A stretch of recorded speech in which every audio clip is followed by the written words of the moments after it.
اچھے خاصے میں نے دیکھا کہ وہ رات میں وہ پیاز کا پانی لگا رہے ہیں، سب ادر ہوم ریمیڈیز کر رہے ہوتے ہیں، ان سے کوئی امپیکٹ بھی آتا ہے؟ اور یہ جو اتنی تیزی سے بال پھر ایک دم سے گرنا شروع ہوتے ہیں، ان کی کہانی کیا ہے؟ ہیئر گروتھ میں اضافہ ہوتا ہے، ڈیفینیٹلی ہوتا ہے. اس میں ایسے اینٹی آکسیڈنٹس ہیں جو ہمارے اسکیلپ میں ہمارے بالوں کی روٹس کو فائدہ دیتے ہیں. اگر ہیئر لاس ایک دفعہ شروع ہو گیا اور یہ ڈیفائن ہو گیا کہ اس کے کازز کیا ہیں، تو ہم اسے روک سکتے ہیں یا پھر بس وہ پرماننٹ ہو گیا؟ اس کے باوجود اتنا کیا ہو جاتا ہے کہ آخر پر پھر ہمیں لاسٹ میں ہیئر ٹرانسپلانٹ کی طرف آنا ہی پڑتا ہے؟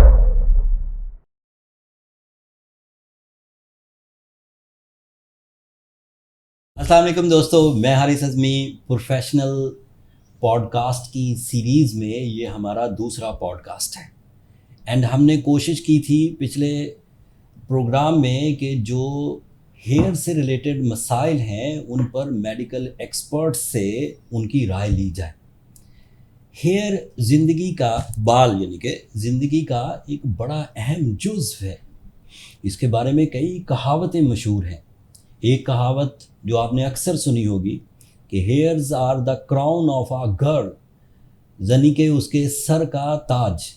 اور دوسری کہاوت جو بڑی مشہور ہے وہ یہ کہ when you are silent your hairs are speaks، جب آپ خاموش ہوتے ہیں تو آپ کے بال بولتے ہیں.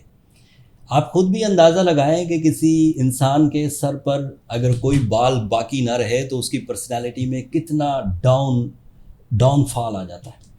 سو ہیئرز کے تمام مسائل کو ڈسکس کرنے کے لیے آج ہم نے اپنے اسٹوڈیو میں ایک ایکسپرٹ، میرے درینہ دوست ڈاکٹر عرفان شیخ صاحب کو دعوت دی ہے. اینڈ ان سے آج تمام مسائل اور ان کو کور کرنے کے طریقے پوچھیں گے. السلام علیکم ڈاکٹر صاحب. وعلیکم السلام حارث بھائی، اور thank you very much for this second continuation of podcast. اور بہت زبردست آپ نے بات کی کہ بال جو ہیں وہ ایک بالکل سر کا تاج ہوتے ہیں، اور بالوں کے بغیر کچھ بھی جو ہے آپ کی پرسنالٹی میں کچھ بھی کمپلیٹ نہیں ہے. بالوں ایک مزے کی بات، سوری میں نے آپ کی بات کو انٹرپٹ کیا. اتنے حسین دوست میرے جو کالج لائف میں ہر دل عزیز تھے، with the passage of time کیا ایسا ہو جاتا ہے بندوں کے ساتھ کہ بال جو ہیں وہ پہلے تو کمزور ہونا شروع ہوتے ہیں، پھر وہ آہستہ آہستہ اتنی تیزی سے گرتے ہیں کہ بندہ انہیں کنٹرول نہیں کر پاتا. بیچارے وہ تیل ویل لگاتے ہیں، کچھ ریمیڈیز پرفارم کرتے ہیں. اچھے خاصے میں نے دیکھا کہ وہ رات میں وہ پیاز کا پانی لگا رہے ہیں، سب ادر ہوم ریمیڈیز کر رہے ہوتے ہیں. ان سے کوئی امپیکٹ بھی آتا ہے؟ اور یہ جو اتنی تیزی سے بال پھر ایک دم سے گرنا شروع ہوتے ہیں، ان کی کہانی کیا ہے؟ بہت سارے ریزنس ہوتے ہیں. آپ صحیح کہہ رہے ہیں، ہمارے سراؤنڈنگس میں ہی بہت لوگ ہوتے ہیں. ہمارے کچھ فرینڈس ہوتے ہیں، ریلیٹیوز ہوتے ہیں جو وقت کے ساتھ ساتھ جن کے بال ینگ ایج میں دیور فل آف ہیئرس، اور پھر اب دیکھیں تو جو ہے بہت زیادہ سچویشن اور سینیریو چینج ہوتا ہے. تو اس کے بہت سارے ریزنس ہوتے ہیں. اگر ان کو ابھی ہم ریزنس کو اسٹارٹ کریں تو سب سے پہلے اگر ہم بات کریں وہ ہوتا ہے جینیٹک ریزن. جو موسٹ کامن ریزن ہے، اگر ہم بات کریں کہ سب سے زیادہ کامن کیا چیز ہے جو اس کی وجہ بنتی ہے، وہ ہوتا ہے جینیٹک ریزن. کہ ہمارا موروثی ہمارے جو جینز ٹرانسفر ہوتے ہیں ہمارے فیملیز سے، اور اس کی وجہ سے پھر ہمارے بال ود دا ایج، جیسے ہی ہم ایڈلٹ ایج میں آتے ہیں اور ہمارے جو ہارمونز ایکٹیو ہوتے ہیں، تو پھر یہ specially I am talking about the males. مردوں میں آپ نے دیکھا ہوگا گنجپن بہت کامن ہوتا ہی زیادہ تر مردوں میں، جبکہ خواتین میں اتنا کامن نہیں ہوتا. تو یہ جو اینڈروجینک ایلوپیشیا جس کو ہم کہتے ہیں، جو جینیٹک موروثی ٹرانسفر ہوتا ہے، وہ اسٹارٹ ہوتا ہے at the age of 18 to 19. اور پھر جیسے ہی ہم اپنے ایک کراس کرتے ہیں اپنے اسٹیپس لائف کے، تو یہ پھر ہمارے جو ہارمونز ہوتے ہیں، اسپیشلی جو ٹیسٹوسٹیرون، اور پھر وہ کنورٹ ہوتا ہے ڈی ایچ ٹی میں. تو وہ ڈی ایچ ٹی جو it's a form of testosterone, تو اس کو جو ہے وہ ہیئر کے ہمارے روٹس کو، وہاں پر ان کے جو ریسیپٹرز ہوتے ہیں ان کو کمزور کرتا ہے. ان کی آسان الفاظ میں جڑوں کو کمزور کرنا شروع کر دیتا ہے، اور پھر وہ آہستہ آہستہ آپ کے بال کمزور ہو کے کم ہوتے جاتے ہیں ایج کے ساتھ ساتھ. ڈاکٹر صاحب تو یہ مان کر چلنا پڑے گا کہ اگر آپ کے امی ابو پیرنٹس کی طرف سے اگر ابو کو ہیئر لاس تھا, مطلب وہ گند پن کا شکار تھے, تو کسی نہ کسی ایج گروپ میں آپ بھی الجھیں گے. یہ بالکل 100% ضروری بھی نہیں. ہاں. اب جیسے فار ایگزامپل ڈائبٹیز ہے, ہاں, it could be also a genetic problem نا, ہائپر ٹینشن ہے, تو اس میں بھی ایک ریشو ہوتا ہے کہ اگر if your one parent is involved in this type of genetic disease, تو پھر آپ کے 25% چانسز ہیں کہ آپ کو بھی یہ پرابلم ہو سکتی ہے. 25% جی, اگر دونوں فیملیز کی طرف پیٹرنل اور میٹرنل دونوں فیملیز کی طرف سے آپ کو یہ جینیٹک میں ملتی ہے پرابلم, تو یہ چانسز مور دین 50% ہو جاتے ہیں. تو میرے سامنے ڈاکٹر صاحب کتنے, میں media person, so as a media person کتنے لوگوں کا کیریئر برباد ہوا صرف ہیئر لاس کی وجہ سے, اینڈ وہ بوڑھے دکھنے لگے. جو ہیرو کا رول کیا کرتے تھے وہ مدر فادر کے رول پر چلے گئے. یہ تو مہربانی ہے ہیئر ٹرانسپلانٹ جو تھیوری مارکیٹ میں آئی کہ بہت ساروں کو دوبارہ موقع, بہت سارے اداکاروں کو, بہت سارے وہ جو اپنی پرسنالٹی کو کیری کر سکتے تھے ہیئرز کی وجہ سے, کہ انہیں دوبارہ موقع مل گیا, ادروائز تو ان کا کیریئر داؤ پر تھا. جی بالکل آپ صحیح کہہ رہے ہیں. بہت سارے میڈیا پرسنس کا, جس طرح سے میں نے ہیئر ٹرانسپلانٹ کیا, بیئرڈ ٹرانسپلانٹ کیا, ان کے کیریئرس میں بہت زیادہ ایک پازیٹیو چینج آیا, جس کی وجہ سے ان کے کیریئرس بہت اچھے جو ہے گرو کیا انہوں نے. اور اس کمی کی وجہ سے صرف اگر میڈیا پرسنس کو بھی اگر ہم ان کی بات نہ کریں اور باقی لوگوں کی بات کریں, کامن لائف میں جو لوگ, کچھ لوگوں کی جابس ایسی ہوتی ہیں جن کو خود کو ریپریزنٹ کرنا ہوتا ہے, ان کے کانفیڈنس لیول بہت لو ہو جاتے ہیں ڈیو ٹو ہیئر لاس اور ڈیو ٹو بالڈنس, تو ان کا لوگوں کے رشتے ہونے میں پرابلمس ہوتی ہیں. بہت سارے لوگ آتے ہیں کہ ہمارے جو ہے رشتوں میں پرابلم ہے, ہمارے رشتے نہیں ہو پاتے بالوں کی وجہ سے. اوور ایج بھی دکھتا ہے نا ڈاکٹر صاحب, یہ بات تو ماننی پڑے گی. اگر کسی بندے کے سر پہ بال فرنٹ سے ہی کم ہو جائیں, سائڈوں پر ابھی موسٹلی ہوتے ہیں سائڈوں پر, جی, لیکن اگر فرنٹ سے بھی کم ہو جائیں تو سوری, ہاں اٹ از اے فنی سینٹینس, وہ چاچا لک دینے لگ جاتا ہے. ہاں بالکل سر, حارث بھائی آپ صحیح کہہ رہے ہیں کہ ایک ایج ڈفرینس آ جاتا ہے سگنیفیکنٹ. فار ایگزامپل اگر آپ کی ایج 30 ہے تو وہ آپ دکھنے لگتے ہیں 40 کے, تو بہت زیادہ چینج آتا ہے آپ کے بالوں کے اچھا ہونے سے. ہیئر ٹرانسپلانٹ پہ ابھی ہم آئیں گے, بٹ جو کامن کویسچن, ابھی ہم نے جب پچھلا پوڈ کاسٹ کیا تو اس میں وہ جو ہوم ریمیڈیز کے بارے میں کویسچنز آئے, وہی پیاز کا پانی اور وہ زنک کی گولیاں, اور یہ کچھ افیکٹ کرتی ہیں یا ہم اسے just for the sake of time لے رہے ہیں؟ اس میں حارث بھائی ایسا ہے کہ نیچر کی بنائی ہوئی کوئی بھی چیز جو ہے وہ بیکار نہیں ہوتی. وہ سب چیزیں کارآمد ہوتی ہیں جو نیچرل ہیں. فار ایگزامپل اگر آپ نے ایگزامپل دیا پیاز کے پانی کا, تو یہ بہت زیادہ لوگ بلیف رکھتے ہیں کہ اس سے ہیئر گروتھ میں اضافہ ہوتا ہے. ڈیفینیٹلی ہوتا ہے. اس میں ایسے اینٹی آکسیڈنٹس ہیں جو ہمارے اسکیلپ میں ہمارے بالوں کی روٹس کو فائدہ دیتے ہیں, اور اس کی وجہ سے بالوں کو ایک اسٹرینتھ ملتی ہے لازمی, اور اس سے ہیئر فال میں کمی آئے گی. مگر ری گروتھ وغیرہ ان سب چیزوں سے نہیں ہوتی, مگر they are all beneficial things. These are all beneficial things جس سے آپ یوز کریں تو کوئی کم سے کم نقصان نہیں ہوگا. کچھ خاص قسم کی میڈیکیشن یا وہ بھی ہوم ریمیڈیز؟ نہیں, I am not talking about the medications. Medications تو بالکل الگ چیز ہو گئی نا. ہم جو ہے ہوم ریمیڈیز کی بات کر رہے ہیں جس میں پیاز کا پانی, آپ کا ہیئر آئل آ گئے, ڈفرینٹ طرح کے ہیئر آئلس لوگ جو ہے روز میری آئل اور کوکونٹ آئل, مسٹرڈ آئل, آپ کا جو ہے ایلمنڈ آئل, ڈفرینٹ آئلس کے بارے میں پوچھتے ہیں. تو یہ these are all beneficial things. ہمارے ایلو ویرا کے بارے میں پوچھتے ہیں لوگ. ایلو ویرا تو بہت استعمال کرتی ہیں بہت زیادہ, ہاں, وہ تو آئل میں استعمال کریں. خیر, مطلب آپ بھی اس بات کو سیکنڈ کرتے ہیں کہ اگر اس طرح کی ریمیڈیز, آئی آلویز انکریج کہ آپ اگر مجھ سے پوچھتے ہیں کہ یہ ہم چیز یوز کر سکتے ہیں تو definitely you can use all these things. آپ کے بالوں کو نقصان نہیں دیں گے, ضرور کوئی نہ کوئی فائدہ ہی دیں گے. اوکے, اب ایک تو آپ نے بات کلیئر کر دی, اور وہ سبھی جو ہمارے ویورز ہیں ان تک یہ بات پہنچ گئی کہ جینیٹک سائڈ سے, پیرنٹل سائڈ سے یہ کہیں نہ کہیں 25-30% امپیکٹ آتا ہی آتا ہے, چاہے پورے سر پہ آئے, چاہے کسی ایک حصے پہ آئے, چاہے ہیئر لائن ہی ڈسٹرب ہو جائے, یا پھر جو تھکنیس ہے ہیئرس کی اس میں ہی کوئی کمی آ جائے یا ہیئر سٹائلز میں کچھ کمی آ جائے, یہ تو ہو گیا. کیا لائف اسٹائل جیسے انہیلدی کھانا یا ایک جگہ پڑے رہنا یا ورکوہلک ہو جانا, ان چیزوں سے بھی ہیئر لاس میں کوئی پرابلم آتی ہے؟ اور دوسرا سوال یہیں چھوڑ کے جا رہا ہوں, اسی سے ریلیٹڈ ہے, تو پھر یہ وہ بات ٹھیک ہوئی کہ اگر سوری ٹو سے اگر وہ مردانہ کمزوری ہے تو بھی ہیئر جو ہے وہ جھڑیں گے؟ دیکھیں حارث بھائی, جہاں تک کھانے کی آپ نے لائف سٹائل اور کھانے کی بات کی, تو میرا تو یہ ہمیشہ کہنا ہوتا ہے کہ میں بہت زیادہ اس پہ بات کرتا ہوں ویڈیوز میں بھی, کہ اگر آپ کا کھانا اچھا ہے تو بال اچھے ہیں, اگر کھانا اچھا نہیں تو بال اچھے نہیں. ٹھیک ہے. تو اچھے کھانے سے مراد یہ نہیں کہ آپ بہت زیادہ پرتعیش کھانے ہوں. اچھے کھانے سے مراد ہے ہیلدی ڈائٹ, جو گھر میں آپ کے دال بنتی ہے, سبزی بنتی ہے, وہ بھی ایک ہیلدی ڈائٹ ہے. اچھا کھانا اس میں شامل ہوتے ہیں یہ چیزیں, چاہے وہ گوشت ہو, مرغی ہو, جو بھی ہو, مگر وہ گھر کا بنا ہوا ہو, اچھا کھانا ہو, اچھا پیٹ بھر کر کھائیں. کیونکہ آج کل بہت سارے لوگ صرف ڈائٹنگ کی طرف بہت دھیان ہوتا ہے, رجحان ہوتا ہے. تو اس ڈائٹنگ کے چکر میں جب آپ کے بالوں کو وہ پوری نیوٹریشن نہیں ملتی جو کہ ملنی چاہیے, تو پھر آپ کے بال آہستہ آہستہ کمزور ہونا شروع ہو جاتے ہیں, شرنک ہونا اسٹارٹ ہو جاتے ہیں, اور اس کی وجہ سے بہت زیادہ آپ کا ہیئر لاس بڑھ جاتا ہے.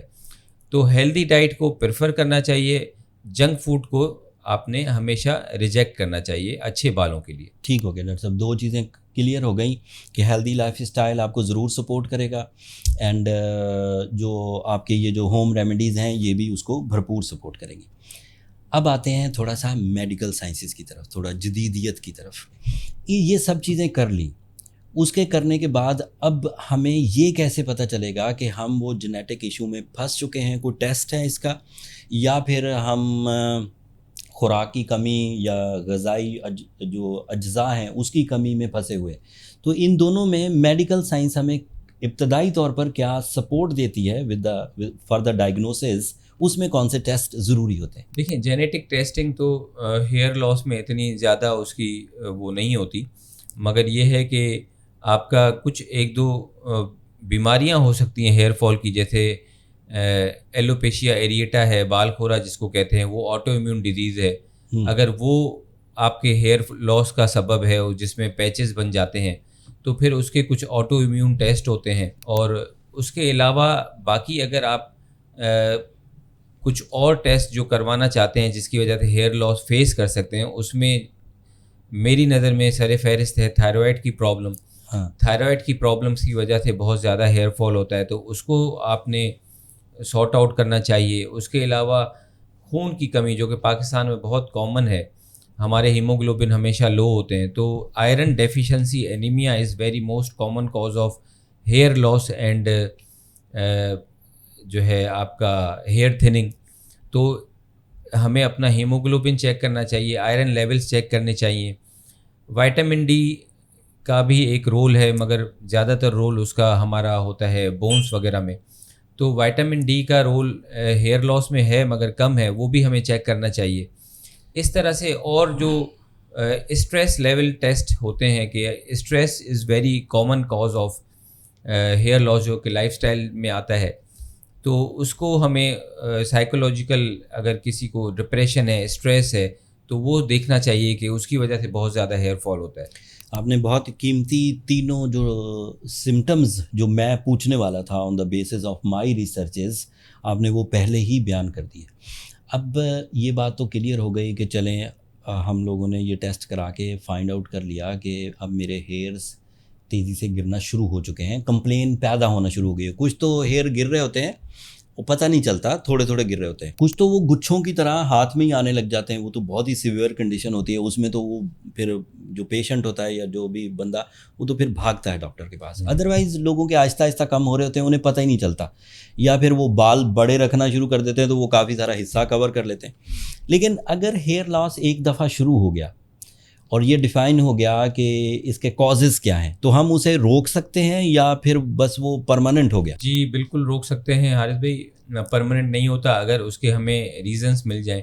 اگر ریزن اینڈروجینک ہے, جینیٹک ہے, تو اس کو بھی ہم سلو ڈاؤن کر سکتے ہیں, مختلف ٹریٹمنٹس ہیں. اگر ریزن آپ کا اینڈروجینک یا جینیٹک سے ہٹ کر ہے. یعنی مثال کے طور پہ آپ کو ٹائیفائڈ ہو گیا, ڈینگی ہو گیا, یا ایسی کوئی سیویئر النیس ہو گئی جس کی وجہ سے آپ کو شدید ایک ہیئر فال ہوا, وہ پھر ٹرانزینٹلی ہمارے بال جو ہے ایک سمجھ لیں سلیپنگ موڈ میں چلے جاتے ہیں, ایک ایسے فیز میں چلے جاتے ہیں جہاں پر وہ ریسٹنگ فیز کہلاتا ہے. تو اس میں پھر دوبارہ سے اس کو بوسٹ کرنے کے لیے ڈفرینٹ ٹریٹمنٹس ہوتے ہیں جو کہ ہم کرتے ہیں, اور وہ جو پرابلم تھی اس کو پہلے سارٹ آؤٹ کرنا ہوتا ہے کہ وہ پرابلم کیا ہے, اور اس کو وہ کمپلیٹلی اگر ہم اس کو ٹریٹ کر لیتے ہیں تو پھر آپ کے بال ڈے بائی ڈے بہتر ہونا شروع ہو جاتے ہیں. فار ایگزامپل تھائرائڈ ہے, انکنٹرولڈ ہے, آپ نے اس کو ڈائگنوز کیا, آپ نے اس کو ٹریٹ کیا, تھائرائڈ کنٹرول میں آ گیا, پھر آپ نے بالوں کے ساتھ میں ٹریٹمنٹ کی, آپ کے بال اچھے ہو جائیں گے. آپ کا انکنٹرول ڈائبٹیز ہے, بالوں کو روٹس کو ڈیمیج کرے گا, آپ اس کو کنٹرول کریں, ڈائبٹیز کو سب سے پہلے جو کاز ہے اس کو ٹریٹ کریں, پھر بالوں کو ٹریٹ کریں, بال اچھے ہو جائیں گے. زبردست آپ نے بات کر دی, لیکن میں آپ کا جواب سنتے سنتے اندر سے ایک طرح سے ایک میرا فنی موڈ ہو رہا تھا. یار ہارٹ اٹیک سب سے زیادہ مردوں کو, ڈائبٹیز سب سے زیادہ مردوں کو, ہیئر فال سب سے زیادہ مردوں کو, اور ٹرانسپلانٹ بھی سب سے زیادہ مردوں کی. یہ خواتین کس کھاتے میں آتی؟ نہیں, خواتین کو آپ اس طرح سے وہ نہ کریں. خواتین کے بہت سارے جو ہے اور مسئلے مسائل ہوتے ہیں جن کو وہ فیس کر رہی ہوتی ہیں, تو آئی آلویز اپریشیٹ دیم کہ ان کے اور بہت سارے لائف میں رولز ہیں, ایون پروفیشنل اینڈ ڈومیسٹک, تو ان کو بھی بہت سارے ہماری طرح پرابلمس ہوتی ہیں جو وہ فیس کرتی ہیں. تو مگر یہ سارے پرابلمس, سوری ڈاکٹر صاحب آپ کی بات, hair fall ratio male and female میں ہے کتنا؟ کمپلیننگ زیادہ تر فیمیل ہوتی ہیں, میرے بال بہت گر رہے ہیں. ظاہری بات ہے انہوں نے اپنے ہیئرس کو بہت ہی مینیج کیا ہوا ہوتا ہے, ان کی بیوٹی, ان کی پرسنالٹی, ایون ان کی لو لائف میں بھی ہیئرس کا بڑا عمل دخل ہے. یو نو ویری ویل, کھل کے بولنے کی بات ہے.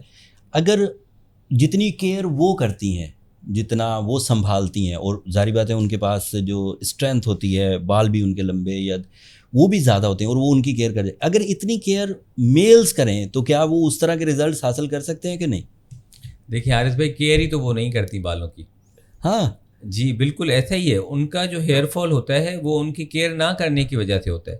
کیئر نہ کرنے سے مراد وہ اسٹریٹنر یوز کریں گی, وہ ہیئر ڈرائر یوز کریں گی, وہ ریبانڈنگ جا کے کروائیں گی, وہ کٹ ڈاؤن کروائیں گی, ایکسٹینسو کروائیں گی, کیریٹن ٹریٹمنٹ کروائیں گی. دس از آل ڈیمیجنگ فیکٹرز جو کہ وہ اپنے بالوں کے اوپر سارے عمر اپلائی کر رہی ہوتی ہیں.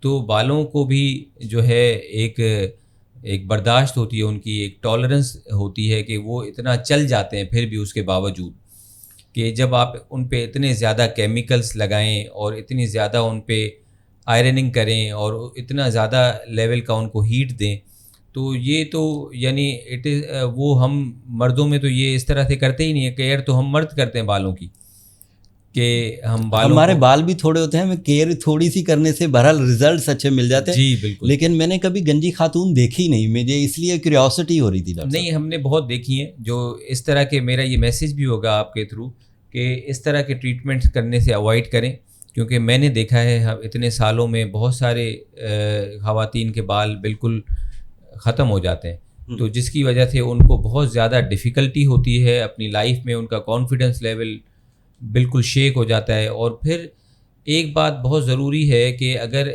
ایک ہیئر فال ایڈوانس لیول تک پہنچ جائے تو پھر اس کو کبھی کبھی ریورس کرنا, کنٹرول کرنا مشکل ہو جاتا ہے کسی کے لیے بھی. ڈاکٹر صاحب, اب ہم نے یہ سب سٹیپس ڈسکس کر لیے کہ ہم نے اپنے لائف اسٹائل کو بھی بہتر کر لیا, اپنے میڈیکل چیک اپس بھی کروا لیے, آئلنگ بھی کر لی, پیاز کا پانی بھی لگا لیا. اب اس کے باوجود جو ہیئر پھر بھی گرتے رہتے ہیں, اب اسے جب ڈاکٹر کی ضرورت پڑتی ہے تو اب ڈاکٹر کے پاس ان ریمیڈیز, ان جنرل ریمیڈیز کے بعد کے سٹیپس کیا ہیں؟ جی حارث بھائی, لائف سٹائل کی جہاں بات کی آپ نے, اس میں لائف سٹائل میں ایک دو چیزیں اور امپورٹنٹ یہ ہیں کہ آپ کا سونا, نیند کا پورا ہونا بہت ضروری ہے. جن کی نیند کم ہوتی ہے, مینٹل اسٹریس بڑھتا ہے, اس سے ہیئر فال بڑھتا ہے. اسموکنگ بہت زیادہ امپورٹنٹ ہے, اسموکنگ جو زیادہ اسموکنگ کرتے ہیں ان کی بہت زیادہ ہیئر فال ہوتا ہے. اس طرح سے اور بہت ساری چیزیں ہوتی ہیں. تو اب جب ہیئر فال بڑھ گیا اور آپ کو ہمارے پاس آنا ہوتا ہے تو پھر ہم آپ کو اسٹارٹ کرتے ہیں اسٹیپ وائز ٹریٹمنٹس پہ. اس میں جو سب سے پہلے امپورٹنٹ چیز ہے وہ ہے میڈیسنس. میڈیسنس میں کچھ دوائیاں ایسی ہوتی ہیں کھانے کی جو ہم آپ کو پرسکرائب کرتے ہیں, جس میں ہیئر وائٹامنس بھی ہوتے ہیں, کچھ اور میڈیسنس بھی ہوتی ہیں. اس کے ساتھ ساتھ کچھ ایسے سیرم اور اسپرے اور آئلس ہوتے ہیں جو آپ کے, یہ سب چیزیں آپ کے بالوں کو دیکھ کر, ان کے ٹیکسچر کو دیکھ کر, آپ کے ہیئر فال کے اسٹیٹس کو, گریڈنگ کو دیکھ کر پھر آپ کو پرسکرائب کی جاتی ہیں. میڈیکیٹڈ شیمپوز ہوتے ہیں, یہ بھی آپ کے بالوں کے ٹیکسچر کو دیکھ کر دیے جاتے ہیں. تو یہ وہ میڈیسنس ہوتی ہیں جو ہم آپ کو آپ کے بالوں کے ایگزامینیشن کے بعد, چیک اپ کے بعد ہی ہم آپ کو پرسکرائب کرتے ہیں.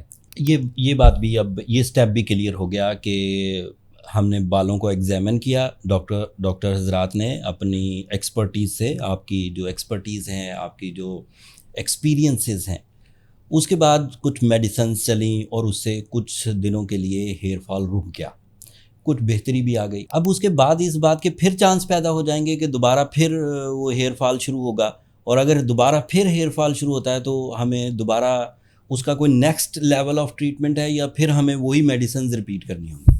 جی حارث بھائی, بہت امپورٹنٹ بات ہے یہ کہ کچھ لوگوں کا ہیئر فال سیویئر قسم کا ہوتا ہے کہ میڈیسن سے وہ کنٹرول نہیں ہو پاتا, تو پھر ہم ان کو جو دوسرے ٹریٹمنٹ ہیں جس میں انجیکٹیبلس ہوتے ہیں, فار ایگزامپل PRP ٹریٹمنٹ ہے. ڈاکٹر صاحب یہ PRP بڑا مشہور ہے. جتنے بھی ڈاکٹروں سے میری بات ہوئی, ڈاکٹر حضرات سے, آپ سے بھی, دوست میرے زیادہ ڈاکٹرز, تو PRP ہے کیا چیز؟ ایک PRP کو ہم کیا کہہ سکتے ہیں؟ یہ میڈیسنز میں آتا ہے یا یہ کوئی اور میڈیسن سے ہٹ کے کوئی چیز ہے؟ حارث بھائی, آج کل کے ایڈوانس دور میں اب جو ریجنریٹو میڈیسن کا دور ہے, اس میں PRP کا بہت امپورٹنٹ رول ہے کہ PRP بیسیکلی کہتے ہیں پلیٹیلیٹ رچ پلازما ٹریٹمنٹ کو, جس میں ہم آپ کے بلڈ سے جو پلازما ایکسٹریکٹ کرتے ہیں, یہ وہ plasma it's a component of your blood, blood کا ایک پارٹ ہے جس میں خاص طور پہ پلیٹیلیٹ رچ پلازما کمپوننٹ ہوتا ہے. وہ پارٹ ہوتا ہے پلازما بلڈ کا جس میں پلیٹیلیٹ بہت زیادہ مقدار میں ہوتے ہیں, ایون ملینس میں ہوتے ہیں.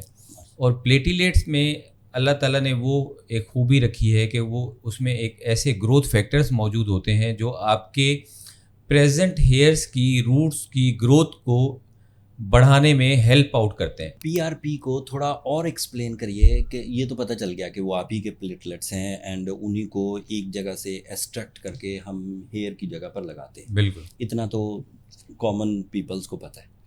لیکن اس کے لگانے کے جو اب جدید طریقے آ چکے, پہلے تو وہ انجیکٹ کرتے تھے, تھوڑا پین فل ہوتا تھا, اب اس کا کوئی نیکسٹ اسٹیپ آ چکا ہے یا اسی طرح پین میں ہی ہمیں کرنا پڑتا ہے؟ دونوں میتھڈس ہیں حارث بھائی. کنونشنل میتھڈ بھی ہے جس میں انجیکشنز کے تھرو ہم, جو کہ انجیکشنز بہت زیادہ فائن اسکن نیڈلز ہوتی ہیں, بہت مائکرو نیڈلز ہوتی ہیں, جس کی ہیلپ سے ہم جو ہے وہ لگاتے ہیں آپ کے اسکیلپ میں, آپ کے بالوں کی روٹس میں. مگر اس کے بعد اب اور گیجٹس بھی آ گئے ہیں جو ایسے ہیں جن سے اور بھی جو ہے ایک کمفرٹیبل ہو چکا ہے یہ پروسیجر. کچھ ایسی مشینس آتی ہیں, گنس آتی ہیں, جس کی ہیلپ سے ہم جب PRP کرتے ہیں تو وہ تکلیف بھی نہیں ہوتی. PRP کے بعد بھی کوئی اسٹیپ ہے یا پھر لاسٹ اسٹیپ یہی ہے کہ اب کچھ بھی کر لیا, PRP بھی کر لی, میڈیکیشن بھی کر لی, لائف اسٹائل بھی اچھا کر لیا, کیئر بھی کر لی, اور اس کے بعد بھی ہم اپنے بالوں کو نہ بچا سکیں؟ PRP کے علاوہ بھی بہت سارے آپشنس ہیں حارث بھائی, جس میں PRGF ہوتا ہے, پلیٹیلیٹ رچ گروتھ فیکٹرز. یہ ایک PRP کی طرح ہی نیچرل ٹریٹمنٹ ہے جس میں ہم آپ ہی کے بلڈ سے, میتھڈس تھوڑی ٹیکنیکس میں ڈفرینس ہوتا ہے, پھر ایک اور کمپوننٹ بنتا ہے جس کو ہم PRGF کہتے ہیں, تو وہ بھی اسی طرح سے ہی ورک کرتا ہے, تھوڑا زیادہ افیکٹو ہوتا ہے. اس کے بعد پھر میزو تھراپی ہوتا ہے جو PRP اور PRGF سے اس طرح سے ڈفرینٹ ہوتا ہے کہ پہلے کے دو ٹریٹمنٹ جو ہیں وہ نیچرل ٹریٹمنٹ ہیں جو ہمارے بلڈ سے ایکسٹریکٹ ہوتے ہیں, ٹھیک ہے, جبکہ میزو تھراپی کچھ ایسے ہیئر سیرمس آتے ہیں جو ہم انجیکٹ کرتے ہیں اسکیلپ میں, اگین روٹس میں, جو آپ کے سنتھیٹک ہوتے ہیں, جو بنتے ہیں, اور وہ پھر آپ کے بالوں کو اگین اسٹرینتھ دیتے ہیں, مضبوط کرتے ہیں, ان کی گروتھ کو اچھا کرتے ہیں. اور اس سے بھی اگر ایڈوانس بات کریں، جو اس وقت سب سے ایڈوانس تھیراپی ہے انجیکٹیبلس میں، وہ ہے ایگزوزومس کی. اوکے، اور یہ کیا چیز ہے؟ Exosomes are synthetic stem cell derivatives. یہ اسٹیم سیل ڈیریویٹیوز ہوتے ہیں جن کا سورس ویجیٹیبل بھی ہوتا ہے، ہیومن بھی ہوتا ہے. یہ وہ اسٹیم سیلس ہوتے ہیں جو کہ بلینس میں ہوتے ہیں، جبکہ پی آر پی میں نے آپ سے کہا کہ ملینس میں ہوتے ہیں سیلس. تو اسٹیم سیلس پھر بلینس میں ہوتے ہیں. اور پھر again their role is to give strength to increase the growth of your existing hairs, to make your hairs stronger. ان کی گروتھ اچھی ہوتی ہے، ان کی تھننگ کو امپروو کرتا ہے. یہ ایگزوزوم جو اس وقت ایگزسٹنگ ورلڈ میں بالوں کے اور اسکن کے ٹریٹمنٹ میں سب سے موسٹ ایڈوانس ٹریٹمنٹ ہے. زبردست. اب آپ کی یہ والی بات سن کے نا دل کو کافی تسلی ہوئی، حوصلہ ہوا کہ اگر اب بال گریں گے تو کئی طرح کے سٹیپس ہیں. لیکن اس کے باوجود اتنا کیا ہو جاتا ہے کہ آخر پر پھر ہمیں لاسٹ میں ہیئر ٹرانسپلانٹ کی طرف آنا ہی پڑتا ہے؟ مطلب یہ پھر وہ لوگ ہوئے جنہوں نے نہ تو اپنے آپ پر کام کیا، جی بالکل، نہ لائف اسٹائل پر کام کیا، اور نہ ہی انہوں نے پھر ڈاکٹر سے صحیح طرح سے رجوع کیا، اور جب پھر لاسٹ سٹیج آ گئی، ہر چیز انہوں نے کھو دی، سر بالکل کلین ہو گیا، تو اب آخر پر انہیں ہیئر ٹرانسپلانٹ کی ضرورت پڑے گی. ہیئر ٹرانسپلانٹ پہ آنے سے پہلے میرے ذہن میں ایک سوال ابھر رہا تھا، اور وہ بڑا کامن آج کل میرے دیکھنے میں آیا ہے ارد گرد کے لوگوں میں. کچھ بیوٹیشنز جو ڈاکٹرز نہیں ہوتی یا وہ پیچ لگا دیتی ہیں، وہ اسے کیا کہتے ہیں، سنتھیٹک ایک بالوں کا ایک it's a new name of wig. ہاں وگ کا ایک، اور وہ چپکا دیتی. اب چپکی ہوئی چیز ایک تو اریٹیٹ کرے گی، دوسرا وہ ظاہری بات ہے اس ایریا کو تو سارا وہ بالکل چھپا دے گی ایک طرح سے، نہ ادھر آکسیجن جائے گا نہ ادھر ادروائز کو جو جتنی بھی نیچرل چیزیں، تو وہ نقصان دہ نہیں؟ جی بالکل نقصان دہ ہیں حارث بھائی. جب ایک آپ نیچرل اسپیس میں ایک اس کو آپ نے اگر وگ دیکھی ہو، یا جس کو اب کہتے ہیں ہیئر پیس یا ہیئر سسٹم، تو وہ ایک جالی نما چیز ہوتی ہے پلاسٹک کی، جس میں بال ہوتے ہیں، اور وہ آپ کے اسکیلپ پہ وہ بالکل ایک گلو سے چپکا دیتے ہیں، اور وہ وہاں آپ کی جو اسکن اور جو ایگزسٹنگ کچھ بال ہوتے ہیں ان کو بھی وہ ڈیمیج کر دیتی ہے، اور اس کو آپ جو ہے ٹالریٹ نہیں کر سکتے. بڑا تکلیف دہ ہوتا ہے، آپ کے اسکن کو بالکل ڈیمیج کر دیتا ہے.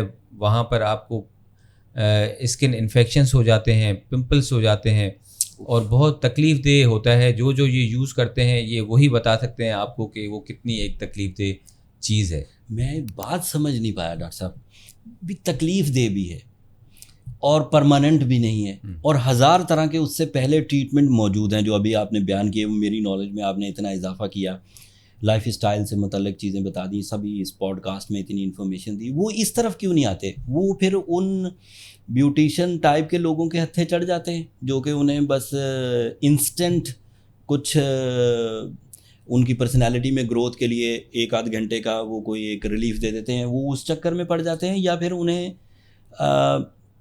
ہیئر ٹرانسپلانٹ کا یا ہیئر ٹریٹمنٹس کا اندازہ ہی نہیں ہوتا.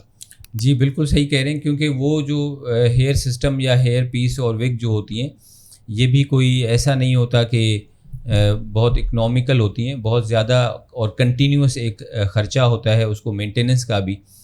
اور اسی طرح سے جیسے آپ نے کہا کہ لوگ ان کی باتوں میں آ کر ایک بار استعمال کرنا شروع کر دیتے ہیں، اور وہ ان کے جو پہلے کے بال ہیں اور جو ڈونر ایریا ہے اس کو بھی ڈیمیج کر دیتے ہیں، تو پھر وہ ان کے لیے ہیئر ٹرانسپلانٹ کا آپشن ہی وہ ضائع کر دیتے ہیں، اور وہ پھر اس وگ والے چکر میں پھنس جاتے ہیں. اور پھر ہیئر ٹرانسپلانٹ کیونکہ وہ ایک جو ہے ان کے لیے مشکل ہو جاتا ہے، کیونکہ ان کے ڈونر ایریا اس کی وجہ سے ویک ہو جاتے ہیں، تو پھر ان کے لیے ایک مجبوری بن جاتی ہے کہ اسی کو پھر کنٹینیو رکھنا پڑتا ہے. ہمارا آخری سوال ابھی بھی پینڈنگ میں ہے ہیئر ٹرانسپلانٹ سے ریلیٹڈ، لیکن اس بات سے مجھے ایک اور بات یاد آ گئی.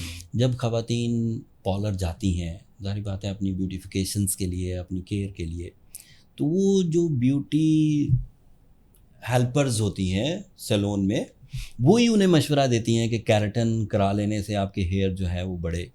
اور ڈاکٹر اتنا کچھ نہیں کرتے اور ہم بہت کچھ کرتی ہیں. یہ سارے سسٹم بھی تو انہی کے نکالے ہوئے نا, ہیئر آئرن بھی انہی کا نکالا ہوا ہے. وہ ایک جو کافی دنوں کے لیے وہ ہیئرس کو اسٹریٹ کر دیتے ہیں, اسے پتہ نہیں وہ اپنی زبان ریباؤنڈنگ ٹائپ. اچھا, اب یہ سارے مشورے وہ گھریلو خاتون کو نہیں پتہ تھے جی. وہ تو سیلون گئیں for some hair cut, for some hair style, but آگے پھر وہ مشورے دیتے. تو آپ کسی حد تک یہ کہہ سکتے ہیں کہ ان طرح ہیئر کی خرابیوں میں, اس طرح کی ہیئر کی خرابیوں میں ان کا ایک بڑا رول ہے. بہت بڑا رول ہے حارث بھائی, even not in females but also in males, کہ ہم بھی جب جاتے ہیں آپ نے دیکھا ہوگا کہ ہمیں دے آفر کہ یہ ٹریٹمنٹ کروا لیں, اسٹریٹ کروا لیں بال, ویلا کریم لگوا لیں, یا مختلف چیزیں وہ ہمیں سجیسٹ کرتے ہیں جو کہ بہت ہارمفل ہوتی ہیں بالوں کو. کروانے سے پہلے لوگ سوچتے نہیں ہیں, جب کروا لیتے ہیں اس کے بعد اتنا شدید ہیئر فال ہوتا ہے اور ان کے بال جو ہے بالکل ڈیمیج ہو جاتے ہیں. تو پھر وہ بعد میں ریگریٹ کرتے ہیں کہ ہم نے کیوں کروایا, اب ہمارا کوئی سولوشن اس کا بتا دیں, اب ہم کیا کریں. تو میں تو ان کو یہی ایڈوائز کروں گا کہ بجائے اس کے بعد میں بہت زیادہ یہ آؤٹ آف کنٹرول ہو چیز, اس سے بہتر ہے کہ آپ ایسی ریمیڈیز سے ہی اوائڈ کریں جو آپ کے بالوں کو پرماننٹلی ڈیمیج کر دیں. ڈاکٹر صاحب اینڈ دوستو, میری یہ خوش بختی تھی کہ میرے دوست جو ہیں وہ ہیئر میڈیکل فیلڈ سے ریلیٹڈ تھے, نہیں تو آفرز یہ مجھے بھی ہوئی تھیں اور میں قریب تھا کہ یہ کروا دوں. اینڈ آپ کو یاد ہوگا میرے ایک بہت درینہ دوست تھے فہیم عباس صاحب, اینڈ ہم لوگ اکٹھے شو کیا کرتے تھے. تو شو کے دوران جو ہمارا میک اپ آرٹسٹ تھا وہی ہمیں یہ مشورے دیتا تھا. اینڈ اس وقت قدرتی طور پر کچھ شوز میں پھر آپ سے ملاقات ہوئی تو ہمیں اندازہ ہو گیا, نہیں تو میں نے بھی انہی بیوقوف لوگوں میں سے ہونا تھا جو وہ وقتی طور پر ہیئر کو شائن دینے کے لیے اینڈ ایکسٹرا ہیئر سٹائلنگ کے لیے جو اقدامات کرتے ہیں, اینڈ بعد میں مجھے آپ کی ضرورت پڑنی تھی, لیکن وہ اللہ کا شکر ہوا. میں جب مارننگ شوز میں آیا اور وہاں پر جو میک اپ روم میں پریپیئر کرتے تھے ہمیں, تو میں ان کو اسٹرکٹلی منع کرتا تھا کہ بھائی مجھے یہ سب چیزیں آپ نہ لگائیں, میں خود ہی اپنے بال بنا لوں گا. اور ایون جب ہم باربرس کے پاس جاتے ہیں بال بنانے کے لیے, تو وہ بال بنانے کے بعد نا آپ کو ایک مالش اینڈ میں بالوں کی اچھی خاصی کرتے ہیں, تو وہ بھی نہیں کروانی چاہیے, کیونکہ اتنی زور سے جب آپ مالش کرتے ہیں یا باہر بیٹھ کے لوگ مالش کرواتے ہیں بالوں کی سر کی, تو وہ آپ کے بالوں کو بہت زیادہ ایک جو ہے ٹریکشن آتی ہے اور اس سے آپ کے بال بہت ٹوٹتے ہیں. تو جب بھی بالوں کو ٹریٹ کریں بہت جینٹلی ٹریٹ کیا کریں, بالوں کا مساج کریں, آئل مساج کریں, بہت جینٹلی کرنا چاہیے. یہ بھی بالوں کی ایک کیئر میں شامل ہے. تو بالوں کو بہت زیادہ آپ نے احتیاط سے اپنے یوز کرنا چاہیے. اب وہ مالشی پرانی اردو میں, اب وہ اپنے آپ کو مالش کرنے والا نہیں کہلاتے, وہ کہتے ہیں میں مساج کرنے والا ہوں. جی ہاں, تو وہ بھی یہ لفظ استعمال کرتے ہیں. آن اے لائٹر نوٹ ہم اپنے مین ٹاپک کی طرف آتے ہیں. یہ سارے ایکسپیرینسز ہم کر چکے, اینڈ آپ کے کہنے پر کچھ ہم نے بھی اپنے لائف اسٹائل میں چینجز کی. بال ہمارے بھی تیزی سے جا رہے تھے, and I know very well کہ یہ جینیٹک تھا, والد صاحب کی طرف سے یہ تھا اس ایج گروپ میں جس ایج گروپ میں میں ہوں. تو کچھ تو فرق پڑ گیا جو آپ کی ٹریٹمنٹس تھیں, کچھ وہ ہوم ریمیڈیز جس کا میں نے اب آپ سے باتوں باتوں میں ذکر کروا لیا, اینڈ اب مجھے پتہ لگ گیا کہ بہرحال وہ افیکٹو ہیں. اب اگر جیسے پھر بھی یہ ہیئر لائنز خراب ہو رہی ہیں, اب لاسٹ پر اب سارے زور لگا لیے, اب آپ کی طرف آیا جائے تو اب لاسٹ سولوشن کیا ہے؟ لاسٹ سولوشن تو پھر جب لوگ بہت دیر کر دیتے ہیں اور کچھ مصروفیات اپنی زندگی کی مصروفیات سے ٹائم نہیں نکال پاتے. ایک ڈر بھی ہوتا ہے. ہاں جی, مصروفیات بھی اور ڈر بھی. ڈر میرے لیے تو ڈر ایک فیکٹر تھا کہ کیونکہ جب یہ مجھے نیڈل فوبیا ہے, دوستوں کو سن کے بڑی حیرانگی ہوگی کہ مجھے بھی سوئی دیکھ کے بڑا ایک خوف سا محسوس ہوتا. خیر, اب لاسٹ سولوشن کا آپ اپنے الفاظ میں ذکر کریں, اور پھر ہمارا ڈر ختم کرنے کے لیے بھی آپ اس میں اپنے الفاظ کو صحیح چناؤ کریں تاکہ جو ڈرے ہوئے لوگ ہیں وہ اس سے استفادہ حاصل کر سکیں کہ اس میں کوئی خاص ڈرنے کی بات نہیں. تو میں جو کہہ رہا تھا آپ سے نا حارث بھائی کہ لوگ مصروفیات اور ان سب چیزوں کی وجہ سے ڈیلے کر دیتے ہیں اپنے ٹریٹمنٹس, بالوں کو بچانے میں دیر کر دیتے ہیں. تو پھر ان کو ہیئر ٹرانسپلانٹ ہی کروانا پڑتا ہے. اور ہیئر ٹرانسپلانٹ آج کل کے دور میں کوئی اس میں ڈرنے کی بات نہیں, کیونکہ بہت ساری چیزیں بہت اچھی ہو گئی ہیں, بہت ایڈوانس ہو گئی ہیں. ان کی وجہ سے جو نیڈل فوبیا, ڈر والا فیکٹر ہے وہ اب نہیں رہا. تو میرا یہی میسیج ہوگا کہ جن کو بھی ہیئر ٹرانسپلانٹ کی ضرورت ہے وہ اب بغیر کسی خوف اور ڈر کے ہیئر ٹرانسپلانٹ کروا سکتے ہیں.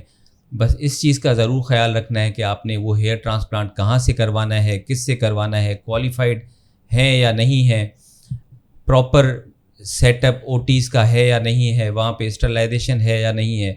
ان سب چیزوں کا بہت ہونا ضروری ہے, کیونکہ یہ ہیئر ٹرانسپلانٹ آپ کو ایک خوبصورتی کی طرف بھی لے کے جا سکتا ہے اور آپ کے لیے پرابلمس بھی ہو سکتی ہیں اگر آپ سلیکشن آف ڈاکٹر آپ کا صحیح نہیں. یہ تو ہیئر ٹرانسپلانٹ میں بھی اور دیگر زندگی کے شعبوں جی میں بھی بالکل. کہ آپ اپنے آپ کو اگر کسی معالج کے حوالے کر رہے ہیں تو آپ کی جان قیمتی ہے, آپ کے اعضاء قیمتی ہیں, آپ کا ٹائم قیمتی ہے, ایون جو کاسٹ ہے وہ ایک فیکٹر رکھتی ہے. تو یہ تو بہرحال ہر ہی معاملے میں یہ عطائی لوگوں کے پاس, یا وہ جو کاسٹ کٹنگ کے لیے پھر وہ آپ کی صحت سے کھیلتے ہیں اینڈ وہ جیسے تیسے بس بال کیا سادہ پنجابی میں کہتے ہیں جڑ دیتے ہیں, بس کچھ پرابلم کر دیتے ہیں. تو خیر یہ مشورہ تو میرا بھی رہے گا, آپ نے بھی اپنے الفاظ میں بتا دیا. سو ہیئر ٹرانسپلانٹ پہ آج ہم نے کافی بات کی, لائف سٹائل چینجز پہ بات کی. امید ہے اس پوڈ کاسٹ سے جو لوگ اپنے اس والے ایریا کی پرابلمز میں ہیں, اپنے سر اپنے بالوں کے, انہیں کافی استفادہ حاصل ہوا ہوگا. لیکن یہ ٹاپک اتنا وسیع ہے کہ اس کو ہم یہ نہیں کہہ سکتے کہ یہ ہمارا کوئی آخری پوڈ کاسٹ تھا. اب جو جتنے سوالات بیچ میں آئیں گے, پچھلے پوڈ کاسٹ پر اتنے سوالات کی لسٹ تھی کہ میں ایک بھی سوال آپ سے آج اس ٹاپک پر نہیں پوچھ سکا. اب وہ لسٹ کریٹ ہو رہی ہے اور ہم آپ سے آج یہ پرومس چاہتے ہیں کہ جیسے ہی ہم وہ سوالات پورے کر لیں, یہ ویڈیو کچھ دنوں میں پبلک ہو جائے گی, اینڈ جو بھی پیشنٹ یا اس طرح کے امراض میں مبتلا ہیں اور وہ یہ چاہتے ہیں ٹرانسپلانٹ کرانا, ان کے جو سوالات ہوں گے وہ ہم آپ کے سامنے رکھیں گے. نیکسٹ سیشن ہمارا صرف سوالات پر ہوگا تاکہ جو لوگوں کی ابھی بھی کچھ ان کے اندر کیوریوسٹی ہے اس کو فلفل کیا جائے. آج کے لیے ہم اس پوڈ کاسٹ کو یہیں ختم کرتے ہیں. ڈاکٹر صاحب آپ کے آنے کا بہت شکریہ, اللہ تعالیٰ آپ کو بہت جزائے خیر دے اور کامیاب رکھے. دوستو, ڈاکٹر صاحب کی ایکسپرٹیز میری بھی آزمودہ ہے. میں کوشش کروں گا کہ ڈاکٹر صاحب کے کانٹیکٹس نمبر, ڈاکٹر صاحب سے ملنے کے جو ٹائمنگ ہے وہ نیچے ڈسکرپشن میں ذکر کر دوں تاکہ آپ ڈائریکٹ انہی کے نمبروں پر کال کر سکیں. پچھلی دفعہ جب ہم نے پوڈ کاسٹ لوڈ کیا تو زیادہ تر میسیجز ہمارے فورم ایسٹرو جیمز کے فورم کی وجہ سے میسیجز ہمارے نمبرز پر آ رہے تھے. سو میں اس دفعہ کلیئرلی ڈاکٹر صاحب, ڈاکٹر عرفان کلینکس, ان کے سٹاف کے نمبر یہاں شو کر دوں گا. جن لوگوں کو بھی ڈائریکٹ ان مسائل کا سامنا ہے وہ رابطہ کر سکتے ہیں. آج کے لیے اتنا ہی کافی ہے. اپنی دعاؤں میں مجھے اور ڈاکٹر صاحب کو ضرور یاد رکھیے گا. اگلے ہفتے جب ہم آپ کے سوالوں کے لیے حاضر ہوں گے, تب تک کے لیے اجازت دیجیے. اللہ نے